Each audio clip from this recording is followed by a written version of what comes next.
Assalamualaikum warahmatullahi wabarakatuh. Salam satu data.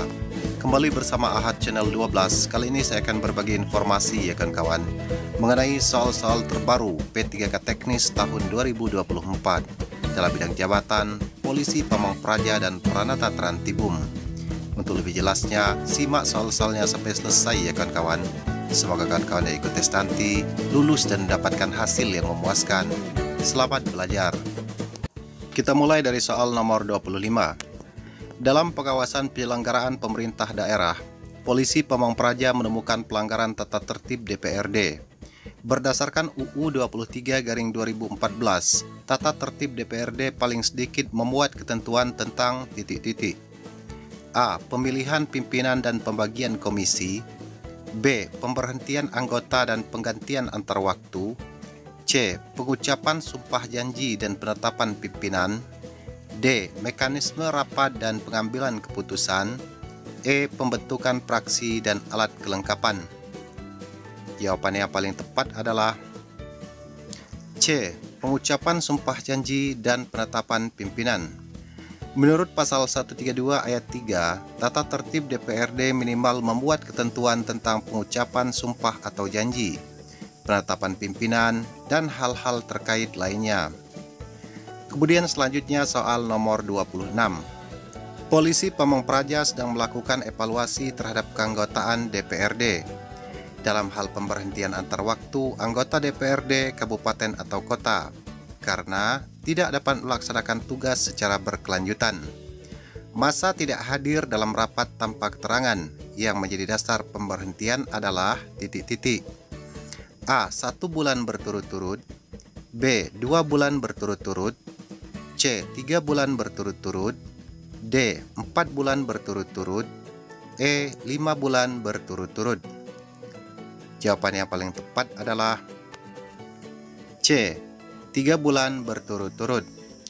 Berdasarkan pasal 193 ayat 2 huruf A, anggota DPRD diberhentikan antar waktu jika tidak dapat melaksanakan tugas secara berkelanjutan atau berhalangan tetap selama 3 bulan berturut-turut tanpa keterangan. Kemudian soal selanjutnya nomor 27. Dalam pengawasan pelaksanaan fungsi DPRD, polisi Pamong Praja menemukan ketidaksesuaian prosedur sesuai UU nomor 23/2014, pengambilan keputusan dalam rapat DPRD yang memerlukan quorum paling sedikit 3/4 dari jumlah anggota DPRD adalah A. Pemilihan pimpinan DPRD. B. Penetapan peraturan daerah. C. Penetapan APBD. D. Pemberhentian kepala daerah. E. Penggunaan hak angket. Jawaban yang paling tepat adalah E. Penggunaan hak angket. Menurut pasal 169 ayat 3, untuk penggunaan hak angket diperlukan persetujuan rapat paripurna yang dihadiri paling sedikit 3/4 dari jumlah anggota DPRD. Kemudian selanjutnya soal nomor 28. Polisi Pamong Praja menganalisis kewenangan gubernur sebagai wakil pemerintah pusat dalam melakukan pembinaan dan pengawasan terhadap penyelenggaraan pemerintahan daerah kabupaten kota. Gubernur sebagai wakil pemerintah pusat memiliki wewenang A. Membatalkan perda kabupaten atau kota. B. Memberhentikan kepala daerah. C. Mengganti pejabat daerah. D. Mengambil alih wewenang daerah. E. Menetapkan sanksi administratif. Jawaban yang paling tepat adalah A. Membatalkan perda kabupaten atau kota. Sesuai pasal 91 ayat 3, gubernur sebagai wakil pemerintah pusat berwenang membatalkan perda kabupaten atau kota dan peraturan bupati atau wali kota. Selanjutnya soal nomor 29. Seorang polisi Pamong Praja sedang mengkaji struktur kelembagaan DPRD. Menurut UU nomor 23/2014, jumlah pimpinan DPRD provinsi untuk daerah yang memiliki 45-84 anggota DPRD adalah A. 1 ketua dan 2 wakil ketua. B. 1 ketua dan 3 wakil ketua. C. 1 ketua dan 4 wakil ketua. D. 2 ketua dan 2 wakil ketua. E. 2 ketua dan 3 wakil ketua. Jawaban yang paling tepat adalah B. 1 ketua dan 3 wakil ketua. Berdasarkan pasal 111 ayat 1 huruf B, DPRD provinsi yang beranggotakan 45-84 orang memiliki pimpinan yang terdiri dari 1 orang ketua dan 3 orang wakil ketua. Kemudian selanjutnya soal nomor 30. Menurut UU nomor 23/2014, dalam melaksanakan pengawasan terhadap pelaksanaan Perda dan Perkada, Satpol PP memiliki kewenangan untuk melakukan A. Penyelidikan dan penyidikan mandiri. B. Tindakan administratif dan penertiban justisial. C. Tindakan penertiban non-justisial dan penyelidikan. D. Penindakan justisial dan administratif. E. Penyidikan dan penuntutan.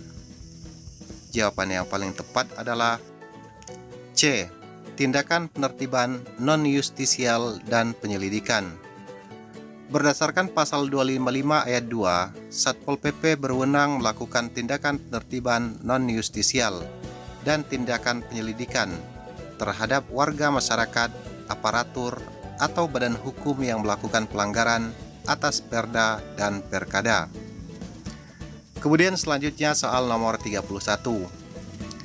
Polisi Pamong Praja menemukan pelanggaran Perda oleh sebuah badan usaha.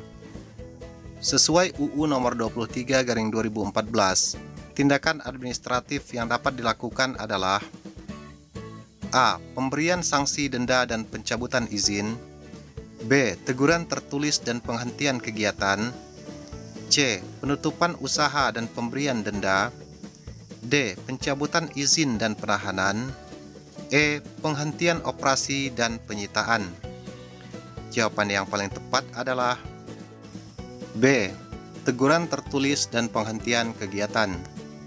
Berdasarkan pasal 255 ayat 2 huruf D, tindakan administratif yang dapat dilakukan Satpol PP meliputi teguran tertulis dan penghentian kegiatan sebagai bagian dari penegakan Perda. Selanjutnya soal nomor 32. Pemerintah Kota Y akan membentuk Perda baru sesuai UU 23/2014. Pembentukan Perda tersebut harus memuat A. Kajian akademis dan naskah akademik. B. Program legislasi dan harmonisasi. C. Penyelenggaraan urusan dan penjabaran perundangan. D. Analisis dampak dan evaluasi. E. Rancangan teknis dan kajian sosial. Jawaban yang paling tepat adalah C. Penyelenggaraan urusan dan penjabaran perundangan. Berdasarkan pasal 236 ayat 3, Perda memuat materi muatan penyelenggaraan otonomi daerah dan tugas pembantuan serta penjabaran lebih lanjut, ketentuan peraturan perundang-undangan yang lebih tinggi. Selanjutnya soal nomor 33. Satpol PP melakukan operasi penertiban dalam melaksanakan tugasnya sesuai UU nomor 23/2014. Satpol PP wajib A. Membawa senjata api. B. Mengenakan seragam dinas. C. Memiliki izin khusus. D. Mengikuti pendidikan dan pelatihan teknis. E. Mendapat rekomendasi kepolisian. Jawaban yang paling tepat adalah D. Mengikuti pendidikan dan pelatihan teknis. Sesuai pasal 256 ayat 3, Polisi Pamong Praja harus mengikuti pendidikan dan pelatihan teknis dan fungsional sebelum melaksanakan tugas. Selanjutnya soal nomor 34. Dalam proses pembentukan Perda tentang retribusi daerah, evaluasi rancangan Perda kabupaten atau kota dilakukan oleh A. Menteri Dalam Negeri. B. DPRD kabupaten atau kota. C. Gubernur Wakil Pemerintah Pusat. D. Bupati atau Wali Kota. E. Menteri Keuangan. Jawaban yang paling tepat adalah C. Gubernur sebagai wakil pemerintah pusat. Berdasarkan pasal 325, evaluasi rancangan Perda kabupaten atau kota tentang retribusi daerah dilakukan oleh gubernur sebagai wakil pemerintah pusat. Selanjutnya soal nomor 35. Berikut ini yang bukan merupakan wewenang Satpol PP dalam penegakan Perda menurut UU nomor 23/2014 adalah: A. Melakukan tindakan penertiban non-justisial.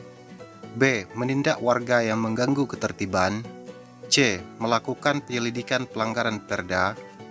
D. Melakukan tindakan administratif. E. Melakukan penyidikan dan penuntutan. Jawaban yang paling tepat adalah E. Melakukan penyidikan dan penuntutan. Berdasarkan pasal 255 ayat 2, Satpol PP tidak memiliki wewenang melakukan penyidikan dan penuntutan karena wewenangnya terbatas pada penertiban non-justisial, penindakan, penyelidikan, dan tindakan administratif. Selanjutnya soal nomor 36. Kepala Satpol PP Kota Z menemukan pedagang melanggar Perda. Tindakan pertama yang harus dilakukan adalah: A. Langsung memberikan sanksi administratif.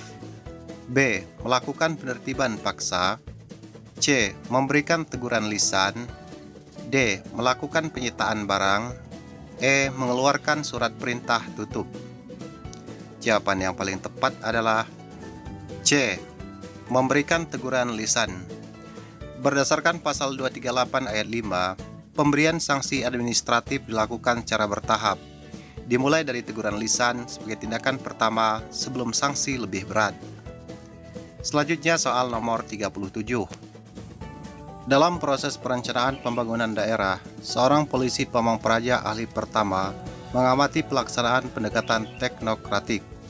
Berdasarkan UU nomor 23 tahun 2014, pendekatan teknokratik dalam perencanaan pembangunan daerah menggunakan: A. Metode partisipasif dalam kerangka berpikir masyarakat. B. Metode politis dan kerangka berpikir institusional. C. Metode dan kerangka berpikir ilmiah. D. Metode administratif dan kerangka berpikir birokrasi. E. Metode konsultatif dan kerangka berpikir demokratis. Jawaban yang paling tepat adalah C. Metode dan kerangka berpikir ilmiah.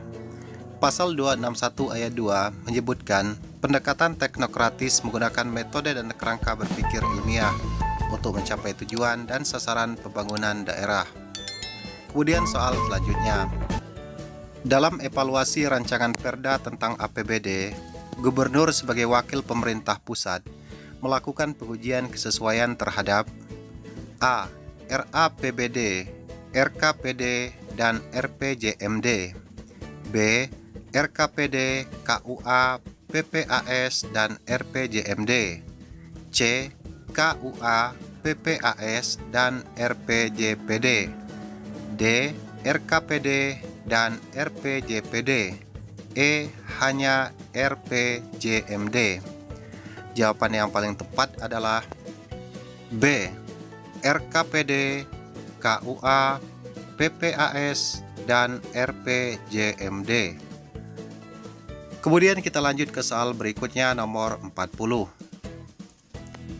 Seorang polisi Pamong Praja ahli pertama menemukan adanya surplus APBD. Berdasarkan UU nomor 23 tahun 2014, surplus tersebut dapat digunakan untuk pembiayaan daerah dalam bentuk: A. Pinjaman daerah. B. Dana cadangan. C. Penerimaan kembali pokok pinjaman. D. Penerimaan piutang daerah. E. Hasil penjualan kekayaan daerah. Jawaban yang paling tepat adalah B. Dana cadangan.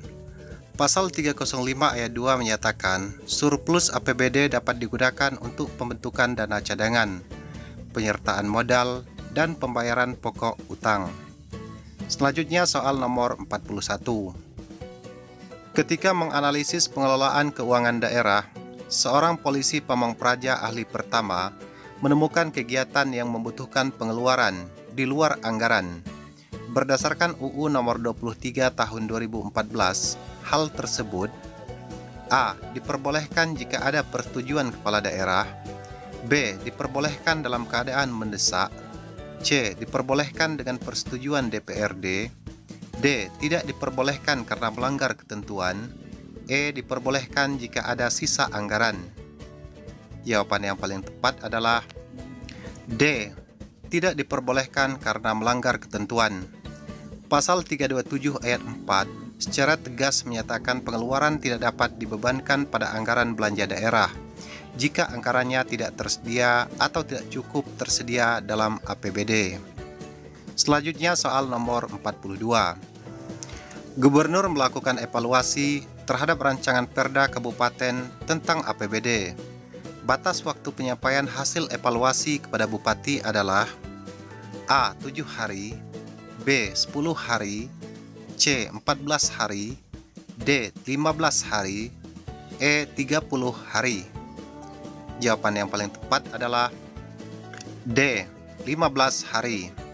Pasal 315 ayat 4 menyatakan hasil evaluasi disampaikan oleh gubernur kepada bupati atau wali kota paling lama 15 hari sejak rancangan perda diterima. Selanjutnya soal nomor 43. Polisi Pamong Praja ahli pertama mengidentifikasi pejabat yang berwenang melakukan pembinaan dan pengawasan terhadap penyelenggaraan urusan pemerintahan yang menjadi kewenangan daerah, kabupaten atau kota. Berdasarkan UU nomor 23 tahun 2014, pejabat tersebut adalah A. Menteri Dalam Negeri, B. Gubernur sebagai wakil pemerintah pusat, C. Bupati atau wali kota, D. DPRD kabupaten atau kota, E. Inspektorat daerah. Jawaban yang paling tepat adalah B. Gubernur sebagai wakil pemerintah pusat. Pasal 373 ayat 2 menyatakan gubernur sebagai wakil pemerintah pusat melakukan pembinaan dan pengawasan terhadap penyelenggaraan pemerintahan daerah, kabupaten atau kota. Kemudian soal selanjutnya nomor 44. Berdasarkan UU nomor 23 tahun 2014, pendapatan yang diperoleh daerah dari komisi atau bentuk lain sebagai akibat dari penjualan dan atau pengadaan barang dan jasa oleh daerah harus A. Disetorkan ke kas pribadi kepala daerah, B. Disetorkan ke kas umum negara, C. Disetorkan ke kas umum daerah, D. Dibagikan kepada pegawai daerah, E. Disimpan sebagai dana cadangan. Jawaban yang paling tepat adalah C. Disetorkan ke kas umum daerah. Pasal 297 ayat 2 menyatakan semua pendapatan daerah berbentuk uang harus segera disetor ke kas umum daerah. Kemudian soal yang terakhir nomor 45. Polisi Pamong Praja ahli pertama menganalisis kebijakan pelaksanaan APBD. Jangka waktu penundaan rapat DPRD jika quorum belum terpenuhi dalam pengambilan keputusan adalah A. 1 jam, B. 2 jam, C. 3 jam, D. 4 jam, E. 5 jam. Jawaban yang paling tepat adalah A. 1 jam. Pasal 183 ayat 4 menyatakan jika quorum belum terpenuhi, rapat ditunda paling banyak 2 kali dengan tenggang waktu masing-masing tidak lebih dari 1 jam.